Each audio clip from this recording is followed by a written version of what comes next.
J'ai grandi avec des parties de Scrabble endiablées, avec des mots croisés. J'ai été aussi encouragée à écrire. Donc tout cela a contribué à cet épanouissement et à cet amour de la langue française.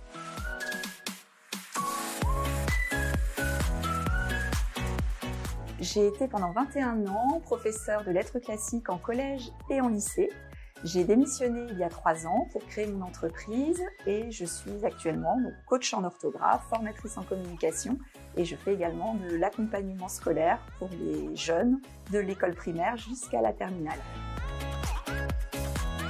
J'ai suivi la formation de formateur dispensée par Projet Voltaire sous la houlette de Julien Soulier. Donc j'ai été à bonne école pour ensuite devenir formatrice. Alors le projet Voltaire, ce n'est pas seulement une solution en ligne efficace, ludique, pratique. Pour moi, c'est d'abord une équipe engagée, dynamique, qui prône des valeurs que je partage complètement. Je conçois mes formations de façon très dynamique et ludique, c'est-à-dire que j'ai recours au jeu pour justement ensuite expliquer un certain nombre de règles qui pourraient paraître rébarbatives. Si un jour vous le souhaitez, je vous montrerai la chorégraphie du T euphonique, T utile. Bref, on s'amuse beaucoup et c'est une façon un petit peu décalée de redécouvrir le français. Quand le résultat arrive, forcément, on est très content. Très satisfait. Je me suis dit, j'ai été capable d'être suffisamment concentrée pour ne laisser passer aucune erreur et c'était ça en fait la satisfaction.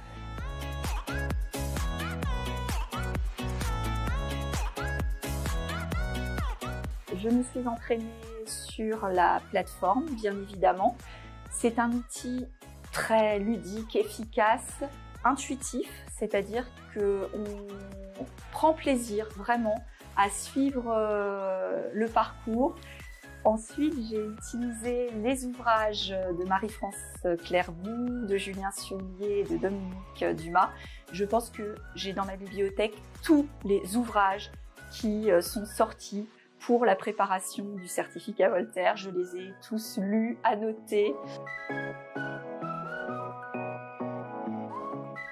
Il s'agit de se dire, je mène une sorte d'enquête policière, il y a des indices dans la phrase, il faut donc lire la phrase en entier pour repérer d'éventuels indices et ensuite répondre de façon logique. Et puis, dernier conseil, prenez plaisir à ce que vous faites. L'orthographe, c'est le plus beau des jeux.